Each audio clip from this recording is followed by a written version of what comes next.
URC Power Rankings for round number 5. A bit of a different round in that we didn't have any of the South African teams in action this week. So, they're still in the Power Rankings. They've essentially all been on a bye. So, a bit of a mixture. But we'll go through them. I'm happy with them for the most part. There's one team I'm kind of not really happy with their result, but I'll have to look into the way I'm calculating things as to how I could better reflect their performances. But anyway, as always, you guys let me know your thoughts, and it should be a bit of fun. 16th, Zebre. None from 5. What can I say? They're miles below everybody else. They're clearly the worst team in the competition. Hope they get better. I hope they get some wins at some point, but it's looking like a bit of a bridge or two too far at the moment. Now, 15th is the team I'm not that happy with, the Dragons. Power Rankings have spit them out into 15th spot, down 2. They are 1-4, and sure, by their record, they do have a bad record in the URC. But, their results have not been that bad. They've had a close loss this weekend. They had a close loss to Leinster. They had a good away win at Connacht, so I'm not really happy with the Dragons' spot on the board. But that's the way they have come out. I guess the fourth loss is what really drags them below a team like the Lions, who are 1-3 on the bye, so nothing really doing for them. I guess they kind of benefit from having the bye in this circumstance. And 13th, Benetton maybe seems a bit harsh, but I'm actually kind of happy with the way that works because they are 2-3. So they've got a better record than a couple of the teams above them. But they have lost 3 games in a row, including the most recent one against Scarlets, who weren't exactly in really hot form either. So I do think, although Benetton, I'm sure, I can't remember what spot they're on the actual log, it's probably higher than 13th in terms of form.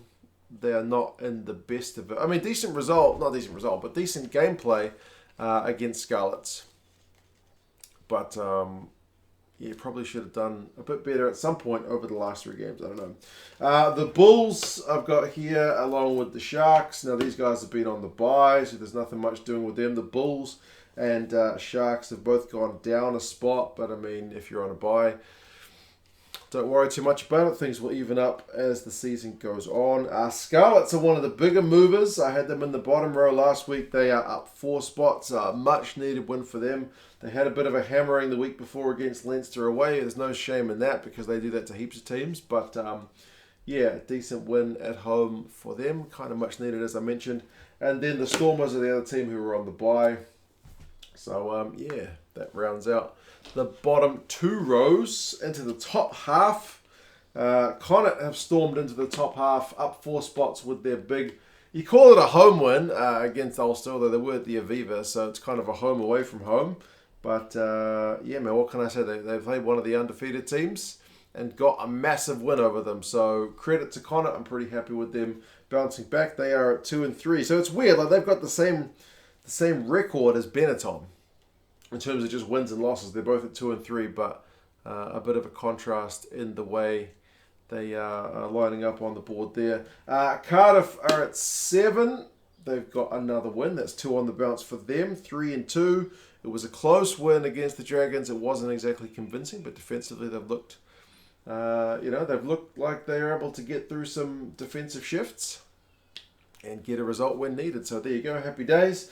Glasgow are down. I know they lost to Leinster, so that's everyone who's played Leinster thus far has lost to them. So like I say, no shame in that. They are 3-2. The teams they've beaten are Zebre, the Lions, and the Sharks.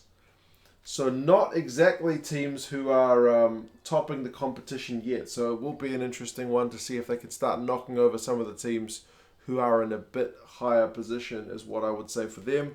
And those guys are down 2. Edinburgh is up 1 into 5th.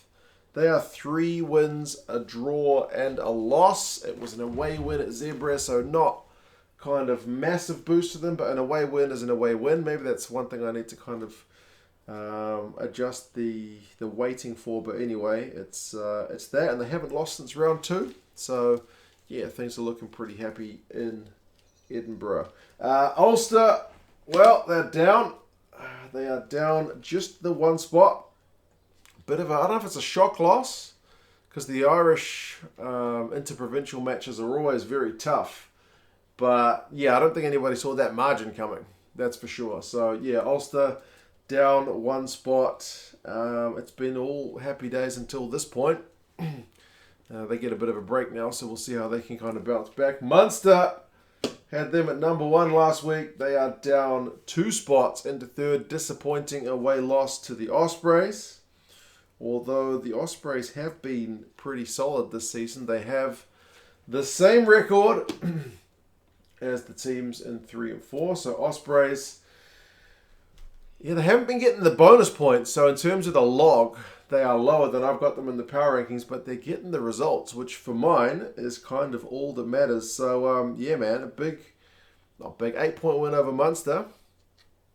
Take that all the way to the bank, but ultimately, number 1 spot has to be Leinster. They are undefeated. They are 5 from 5. Clear at the top. Away win to Glasgow. Big win, to be fair. So, yeah. 3 of the 4 top ones are Irish teams, with a Welsh team in the mix. Then the 2 Scottish teams, another Welsh team and Irish team. So the 4 Irish teams are in the top half. The 4 South African teams all in the bottom half, yet to play at home. We'll see that change sure enough. The 2 Italian teams in the bottom row. Benetton started pretty nicely, but it's been a wee bit of a dip. So yeah, the Welsh team's split between the top and bottom half. It's an interesting one. We'll see how things go, folks. Yeah, I will have to look. I'm not going to change anything with the power rankings calculations kind of mid-season, because I'm happy enough with them. But yeah, I'll need to think about the way I do it for maybe next year, because I don't think a team like Dragons is quite getting the credit for their results, albeit how much credit do you give for a loss is kind of the big question. But anyway, you guys have any thoughts? How do you think the teams are lining up? We're going to a break now, so we won't see any URC action for around about a month as we head into the November internationals. But yeah, take care, guys, and yeah, I'll talk to you guys again soon. See you later.